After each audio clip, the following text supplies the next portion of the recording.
Amigos e amigas do Grupo Diário de Pernambuco, estamos dando sequência à nossa série de entrevistas com os candidatos à Prefeitura da cidade do Recife nessas eleições 2024 aqui no Grupo Diário de Pernambuco. Hoje vamos entrevistar o candidato do PSD, Daniel Coelho. Candidato, muito obrigado pela sua presença. Vamos começar perguntando o seguinte: o senhor já foi candidato 2 vezes à Prefeitura do Recife, portanto está indo à 3ª campanha, foi deputado estadual, deputado federal, quer dizer, dos candidatos mais bem pontuados nas pesquisas, o senhor é o mais experiente em termos de campanha.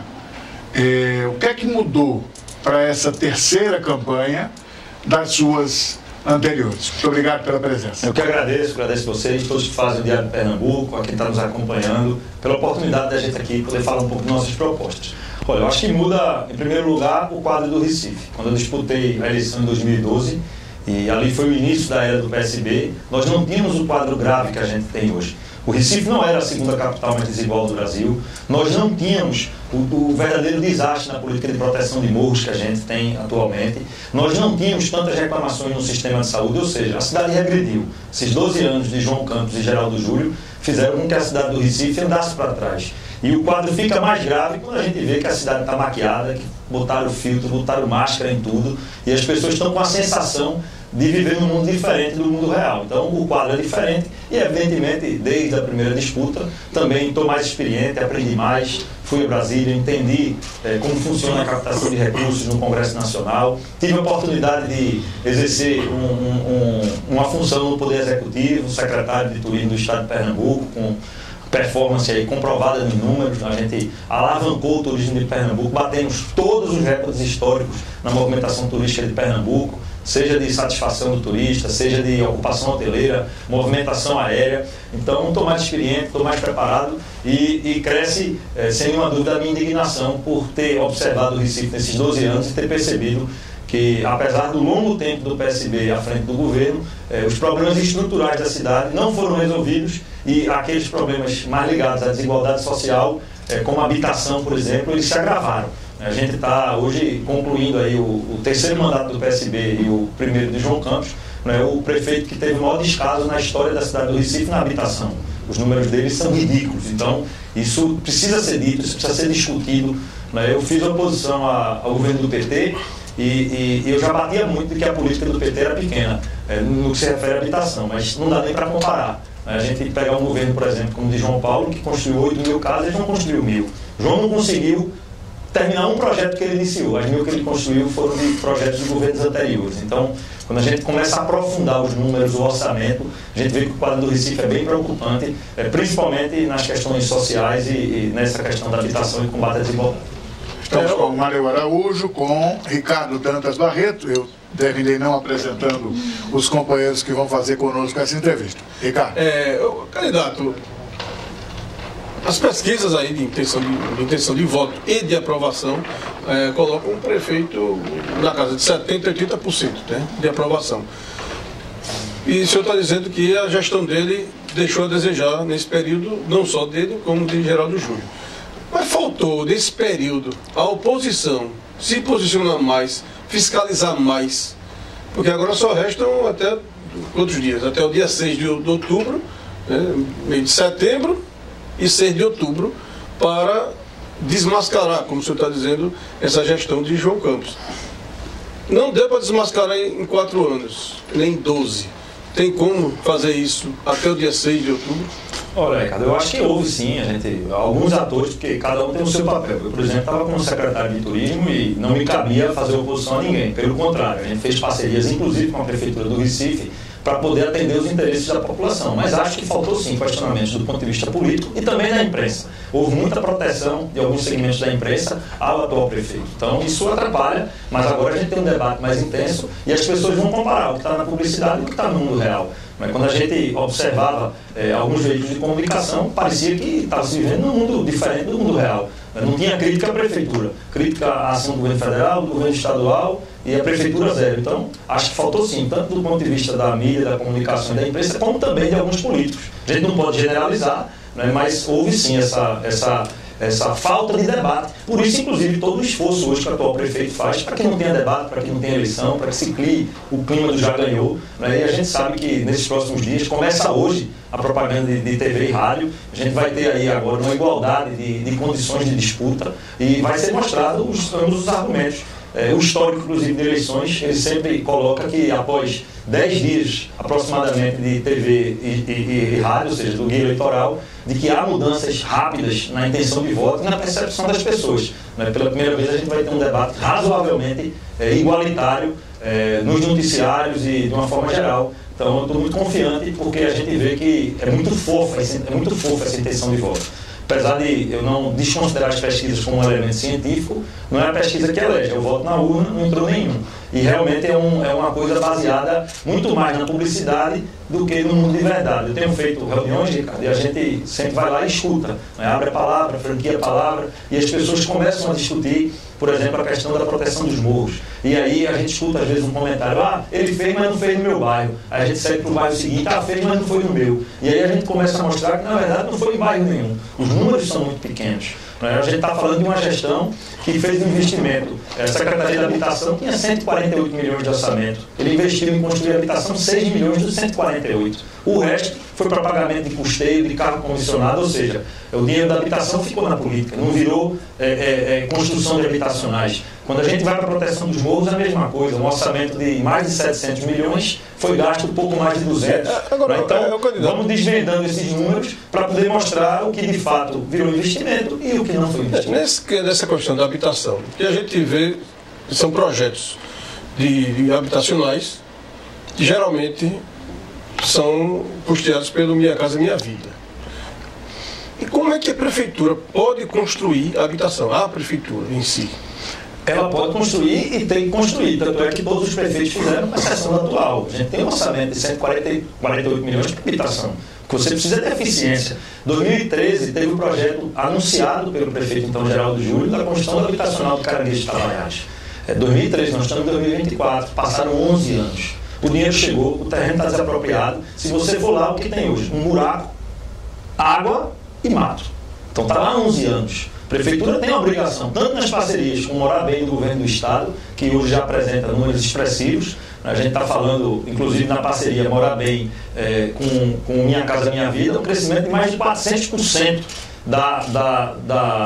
do Minha Casa Minha Vida na parceria do Morar Bem. Caberia a prefeitura fazer parte disso, os recursos federais estão disponíveis para isso. O orçamento que foi aprovado ao longo do tempo, ele deveria ter sido utilizado, então, na verdade, é difícil até justificar o porquê não fez. A gente tem também a Comunidade do Pilar, uma questão habitacional também anunciada já há muitos anos, com um projeto aprovado, e, de novo, faltou eficiência. É difícil você poder argumentar que uma secretaria que tem 148 milhões de orçamento, ela só investe em uma secretaria de habitação, de que ela só transforma isso em investimento de construção de casas em 6 milhões. 142 milhões se perderam no processo e 6 milhões viraram investimento. A gente está falando aqui de uma baixa eficiência, por isso, inclusive, que João Campos é o prefeito que menos construiu habitação na história da cidade. Nessa questão da habitação, que hoje a gente vê são os habitacionais. Né? O Recife ainda tem muitas áreas para esses habitacionais grandes e seria para retirar aquelas pessoas que moram em área de risco e evitar que essas áreas de risco voltem a ser ocupadas? A gente tem 3 frentes que precisam ser trabalhadas. Nós temos alguns habitacionais com terrenos aprovados, faltou eficiência e foco para poder fazer o investimento, tanto que a gente sabe que houve uma eficiência muito grande em cumprir o orçamento em festas e eventos. Festas e eventos consumiu R$500 bilhão, 500 milhões de reais dos cofres públicos. Tudo que estava no orçamento foi gasto. O de habitação não. Então falta eficiência. Então a gente tem que ter 3 frentes. Uma, construção de habitacionais, e esse é um elemento importante para a gente poder atingir as metas de habitação. Nós estamos colocando inclusive uma meta que não é nada fora de contexto. Todo o nosso programa de governo está baseado no orçamento atual da prefeitura, não tem nada chutado. Então a gente vai construir 5 mil habitações, 5 vezes mais do que está fazendo João Campos. Mas além disso, as pessoas que estão em área de risco, em palafita, morando embaixo de ponte, em situação de rua, nós vamos fazer a imediata contratação no setor privado dos aluguéis. mais 5 mil aluguéis serão feitos a um custo que cabe dentro desse orçamento da Prefeitura. A gente está falando de 48 milhões de investimento para a gente, de forma imediata, tirar quem está em situação de risco. É exatamente aquele que está... E como evitar que essas áreas voltem a ser ocupadas? Aí você precisa fazer a intervenção e precisa fazer a urbanização dessa região. A gente tem algumas áreas que estão completamente abandonadas. Eu passei recentemente, saindo ali do Parque Santana, que é o metro quadrado mais caro da cidade do Recife, a gente sai dali, tem um pontilhão que liga ao bairro da Torre. Quando você chega embaixo dele, você está com um monte de gente morando embaixo da ponte. A ponte é o teto. É evidente que se você tira aquela população que está ali, você vai ter que urbanizar aquela área para que, de fato, aquilo não volte a ser ocupado. Mas não adianta fazer o modelo de auxílio moradia, que é o atual. A gente tem hoje mais de 7 mil pessoas no auxílio moradia de R$300. Com R$300, o que ocorre? As pessoas não conseguem alugar uma residência, continuam morando na área de risco e usam aquilo como complemento de renda. Então, a gente não tem sentido fazer esse modelo. Qual a lógica? É fazer a contratação da residência já entregue, com a chave, vai morar aqui, e a partir daí você tem que fazer um acompanhamento social, inserção no mercado de trabalho, trabalho de qualificação, para que essa pessoa, ao longo de 4 anos, ela consiga se recuperar e ocupar o seu espaço na sociedade. Com o habitacional pronto, você faz a relocação e ocupa essa casa de aluguel com outra família. Dessa forma, a gente atende imediatamente 10 mil famílias e de forma rotativa a gente vai colocando as pessoas que estão na área de risco para terem uma moradia mais digna. Lembrando que a gente tem um agravamento no quadro de pessoas em situação de rua. Recife hoje tem 3.100 moradores de rua cadastrados. Pelo CAD único.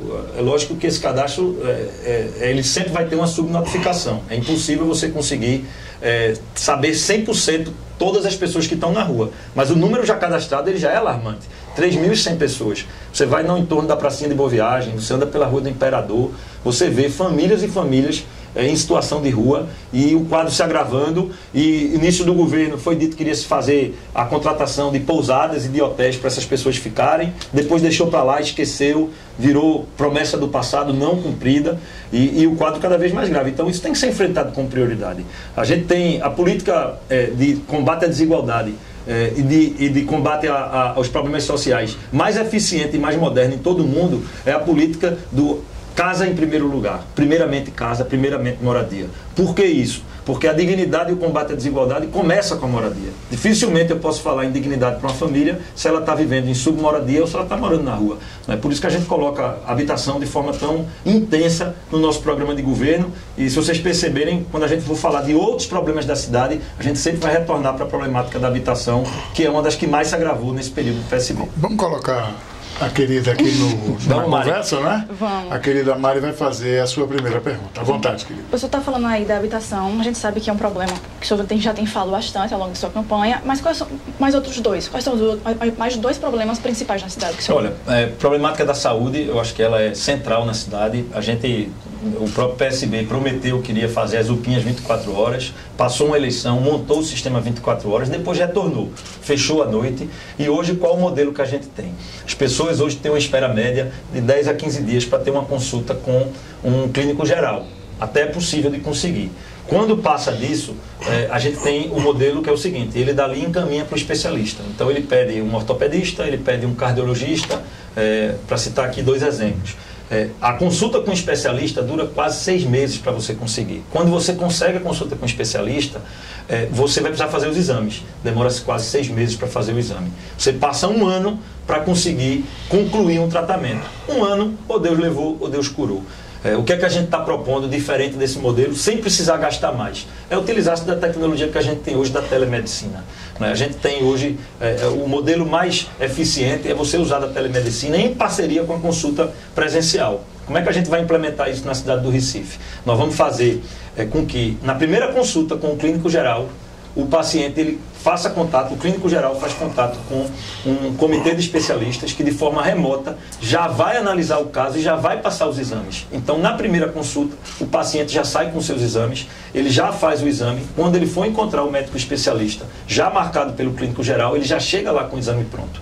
Com isso, a gente está economizando meses de burocracia, de caminhos, de consultas que terminam sendo repetidas, e sem a gente necessariamente precisar aumentar o investimento ou o número de profissionais, a gente consegue aumentar a eficiência. Além disso, o serviço odontológico, 49% da cidade hoje conta com serviço odontológico, apenas 32% das mães que dão à luz na cidade do Recife chegam na hora do parto com tratamento odontológico. A gente está falando de 68%, mais de 2/3. A cada 3 mães, 2 dão parto na cidade do Recife com problemas dentários. Isso é extremamente grave para a saúde da mulher e para a saúde da criança que está nascendo. Então a gente precisa dar uma atenção especial às mulheres grávidas. O Recife é a segunda capital com maior diferença entre a mortalidade infantil de mulheres negras e de mulheres brancas. O que é que a gente está dizendo? No Recife, a chance de uma mulher negra, quando vai dar à luz, de ter a mortalidade, de ter a morte do seu filho, é muito maior do que uma branca. Você percebe que isso é o quadro de desigualdade. A gente tem 24%, a cada 4 recifenses, 1 está fora do sistema de saúde. Ele está morando nos bairros que são considerados áreas descobertas. Nem tem posto de saúde, nem tem agente de saúde. Em termos de comparação, Fortaleza atingiu 94% já de cobertura. Vai para cidades como São Paulo, Curitiba, 100%.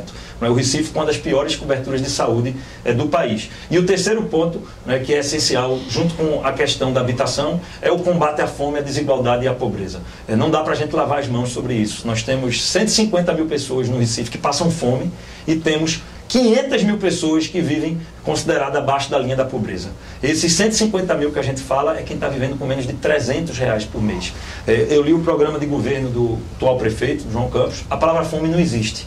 As ações de combate à fome e à desigualdade são inexistentes. O que está se criando é um mundo de fantasia, um mundo de maravilha. Hoje começou a propaganda de TV e rádio e você observa. O que tem lá é o quê? Dancinha, brincadeira, felicidade, como se a eleição fosse uma festa. E a eleição não é uma festa. Chega a ser um tapa na cara do povo, essa piada que está sendo feita. Ah, meu prefeito já almoçou, meu prefeito já lanchou, quando 150 mil pessoas não estão almoçando na cidade do Recife. Realmente tem uma desconexão do mundo imaginário para o mundo real. Então a questão da habitação, a questão da saúde e o combate à fome, desigualdade e à pobreza são os 3 pilares essenciais do nosso governo, evidentemente sem esquecer de outros assuntos importantes como habitação, segurança, transporte, meio ambiente, que são temas também relevantes. Mas esses 3, eles são essenciais para a gente poder para a gente poder fazer com que Recife não ostente mais os títulos que tem ostentado de cidade com mais desigualdade, com mais pobreza, com mais fome e com pior cobertura de saúde do país. Candidato, se fala muito, embora seja uma eleição municipal, dando uma geral no país como um todo, segurança é um foco da campanha, embora constitucionalmente seja uma questão de Estado e não de município. Mas, de toda forma, entrou no debate, né? Os primeiros debates, as primeiras entrevistas, isso de Rio Branco, no Acre, a Porto Alegre. Então, o país inteiro está mencionando isso. O que é que seu programa de governo fala? Qual é a sua opinião sobre a Guarda Municipal? Olha, a gente teve há 4, 5 anos atrás uma legislação que foi construída nacionalmente, que é o SUSP, Sistema Único de Segurança Pública. E isso deixa muito claro, tanto na Constituição como na legislação federal, de que a segurança ela é parte integrada dos 3 níveis de governo. A gente tem a Polícia Federal e a Polícia Rodoviária Federal como responsabilidade do governo federal. A gente tem a Polícia Militar e a Polícia Civil como responsabilidade dos governadores. E a gente tem as guardas municipais como responsabilidade dos municípios. O que foi colocado era a necessidade desses 3 níveis de poder trabalhar de forma integrada. Por isso que esse assunto está entrando na pauta com tanta força. Porque a gente hoje tem uma legislação que coloca a responsabilidade nos 3 níveis de poder. E o Recife é, infelizmente, a única capital do Nordeste, né, e das 26 do Brasil, apenas Recife mais uma, ou seja, 24 capitais, elas têm a Guarda Municipal atuando no combate à violência.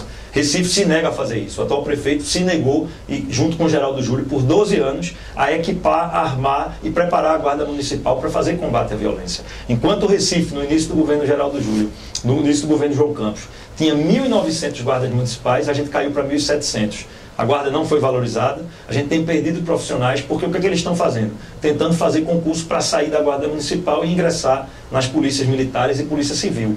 Enquanto isso, Fortaleza contratou 1.000 guardas municipais, fez concurso, equipou, armou a guarda, e os números apareceram, lá positivamente e aqui negativamente. cabe ao prefeito assumir a responsabilidade dele sobre segurança, sem isentar o governo do estado e o governo federal, que também tem suas responsabilidades, mas também a gente, além de armar a guarda, além de equipar, de fazer o concurso, a questão da iluminação está grave. O Recife ficou uma cidade muito escura.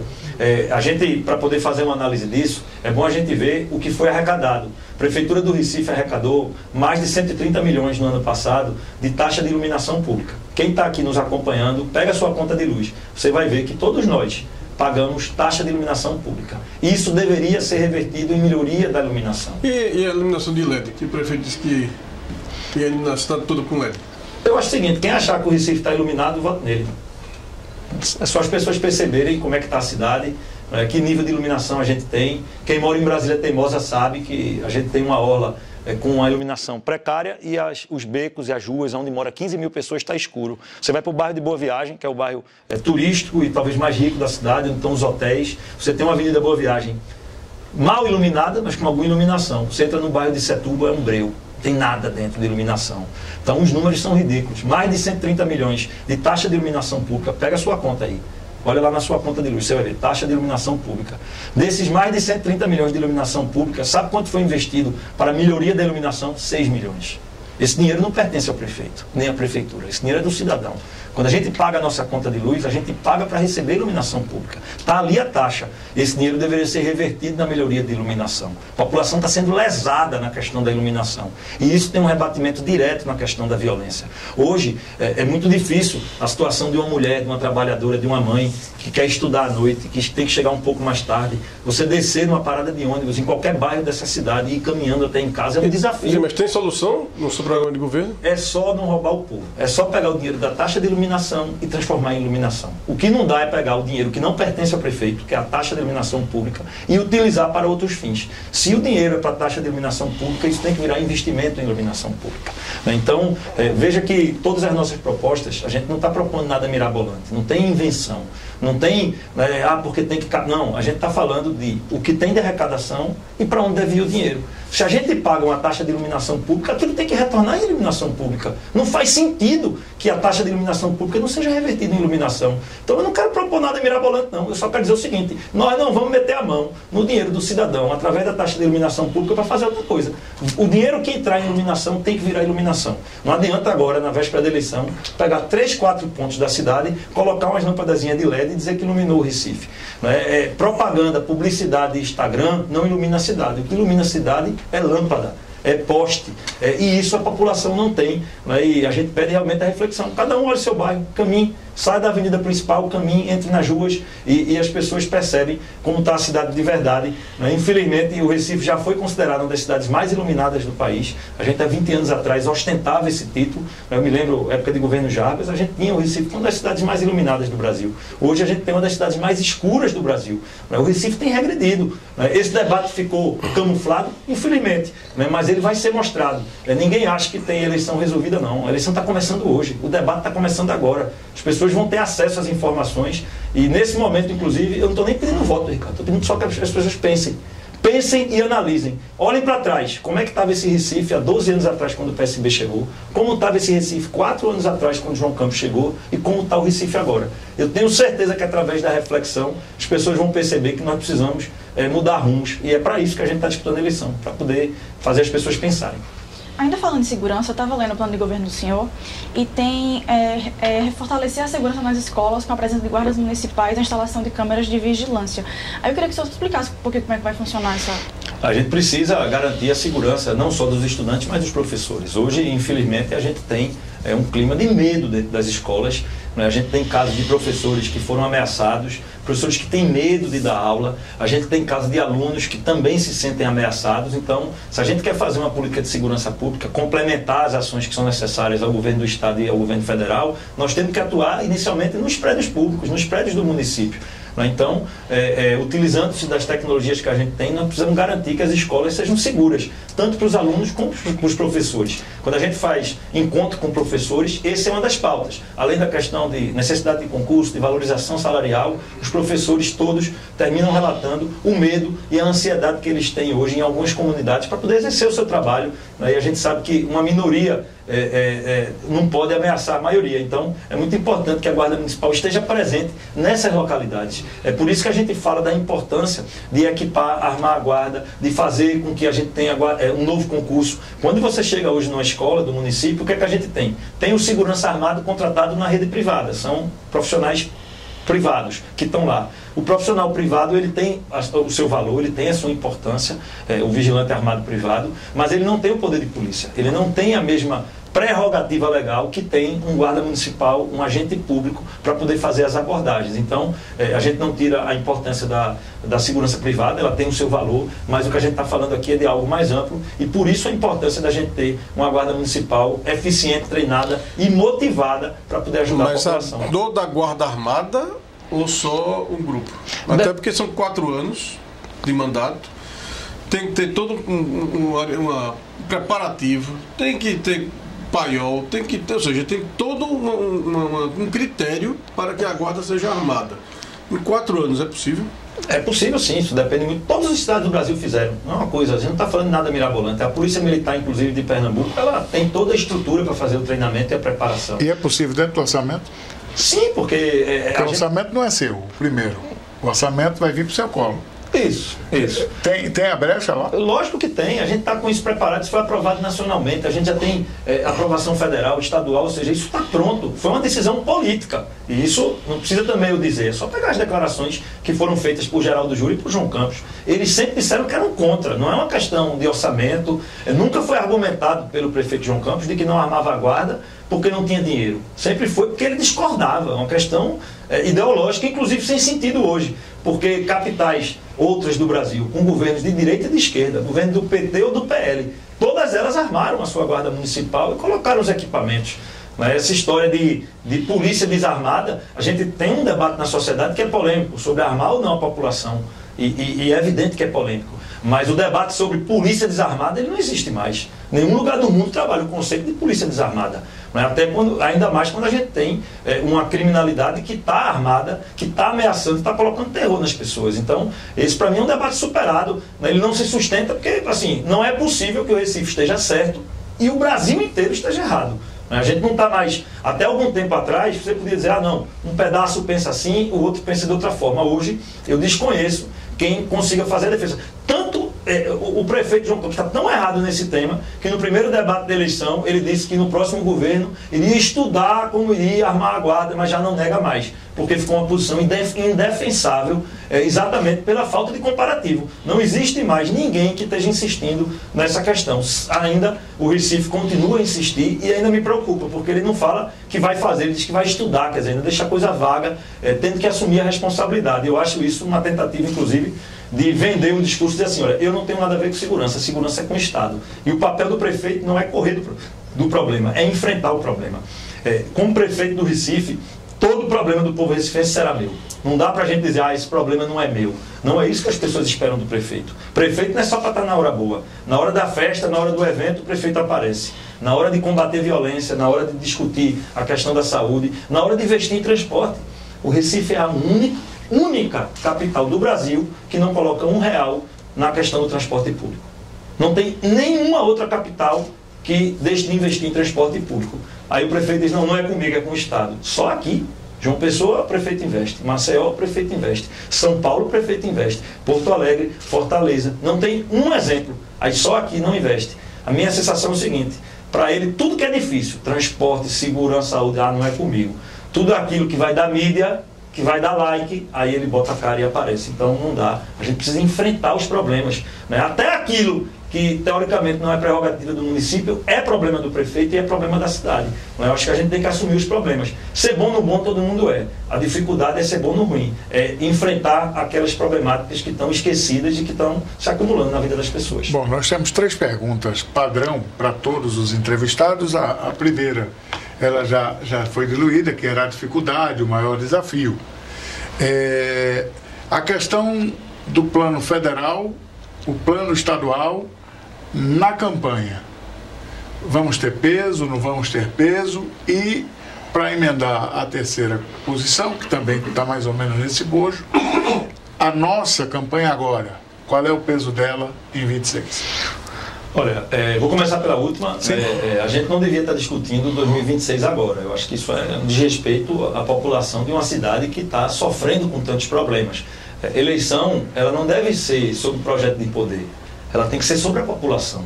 E aí, já respondendo a segunda pergunta, a eleição não pode ser sobre Daniel, a eleição não pode ser sobre João, a eleição não pode ser sobre Raquel, a eleição não pode ser sobre Lula nem sobre Bolsonaro. Até porque todos esses que eu citei, inclusive a mim, nós temos que comer hoje. Hoje de noite eu vou jantar, eu vou almoçar daqui a pouco. Meus filhos também. Os filhos deles todos também vão. Quem não está almoçando hoje é 11% da população da cidade do Recife. São os 150 mil que estão com fome. A eleição tem que ser sobre isso. A eleição não pode ser sobre aqueles que nem aqui moram. Quem mora em São Paulo, quem mora em Brasília, não está vivendo o dia a dia dessa cidade. A eleição tem que ser sobre o povo da cidade do Recife. Então, discutir política nacional, eleição de presidente, não eleição municipal, não pode ser a pauta e não deve ser a pauta. Como a pauta, inclusive, repito, não é uma disputa de Daniel e João, é uma disputa sobre o caminho da cidade e sobre sua população. Quando a gente cria essa coisa da idolatria, né, da figura pública, do político, a gente já está equivocado. O papel do político é estar no chão com o povo, gerindo o recurso público para o bem comum. A gente sabe que o senhor gosta muito do tema da sustentabilidade, o senhor já citou no começo da sabatina. Como é que vai se fazer como fazer um Recife mais sustentável? A gente tem algumas medidas que são importantes na questão do meio ambiente. Primeiro, a gente precisa voltar até a pauta. Eu disputei a eleição de prefeito em 2012 e eu me lembro que naquela época a questão do meio ambiente era um tema central. O Recife, em 2012, reciclava 4% do lixo. A gente conseguiu regredir no PSB de um número pequeno de 4% para um número ridículo. A gente caiu de 4% para 1% hoje de lixo reciclado. A gente não tem nenhum debate, nenhuma discussão sobre a questão ambiental e do aquecimento global e do avanço do mar. O Recife está fora desse contexto. Parte da praia de Boa Viagem já foi comida. O primeiro trecho de Boa Viagem, saindo de Piedade até a pracinha de Boa Viagem, não tem nem mais areia. E a gente não vê o Recife discutindo o avanço do mar. A gente tem problemáticas ambientais que fazem o Recife ter 21 pontos de alagamento históricos. E isso faz parte da questão da macrodrenagem. Para poder explicar um pouquinho, não ficar o nome difícil, o que é macrodrenagem? A gente precisa de solo permeável para poder a água escorrer. Não adianta eu fazer uma intervenção no ponto que fica na Abdias de Carvalho, quando a gente chega do interior e que alaga, não precisa nem chover, é só ter maré alta. Não adianta eu fazer uma intervenção naquele local. Eu tenho que analisar toda a região, os canais que podem dar escoamento à água e se a gente tem terreno poroso ou não. Porque senão tudo vai correr para o ponto mais baixo. Então, isso também é discussão sobre meio ambiente. Proteção animal é discussão sobre meio ambiente. A gente precisa fazer política de castração nos bairros. Eu falo porque tenho experiência disso. Tem 5 castramóveis hoje rodando no estado de Pernambuco que foram emendas minhas como deputado. E o Recife não faz ação na ponta para diminuir a população de animais de rua.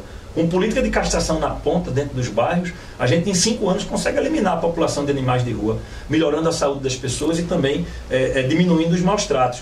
Então eu sinto que a pauta do meio ambiente, infelizmente, ficou de fora. A gente precisa discutir o plano diretor. Eu falo até com a tranquilidade de quem aprendeu ao longo da vida e de quem foi evoluindo. Eu comecei a minha militância ambiental em 2002. Em 2002, o conceito de cidade sustentável era um conceito que defendia que era contra a verticalização. E esse era o conceito que estava sendo usado no mundo todo. Hoje o mundo mudou. Países como a Alemanha, como o Japão, como a Coreia, os países mais avançados do mundo na questão do meio ambiente, eles já entendem que o problema não está na verticalização, e sim no modelo. Hoje o que se defende são as construções sustentáveis, telhado verde, recuperação da água e principalmente uso misto. O problema não é verticalizar. O problema é você verticalizar num modelo não integrado à cidade, com grades, com apartamentos grandes e sem nenhum tipo de serviço ali. O que é o uso misto? É você poder ter moradia, você ter serviço, creche, escritório de advogado, psicólogo, clínica e embaixo ter comércio. Você tendo uso misto, as pessoas se deslocam menos. Apesar da verticalização, ela já sai do seu apartamento, já deixa o filho na creche no andar inferior, já desce para o escritório no outro, a gente pode ir para o prédio vizinho e fazer essa locomoção a pé, ou seja, a gente diminui o problema de mobilidade e a gente não cria um transtorno na cidade. Então a gente precisa entender a legislação. Não é simplesmente eu dizer que pode construir mais, é como eu posso construir. A zona oeste da cidade do Recife hoje é uma fronteira importante para o mercado imobiliário, para gerar emprego, para gerar renda.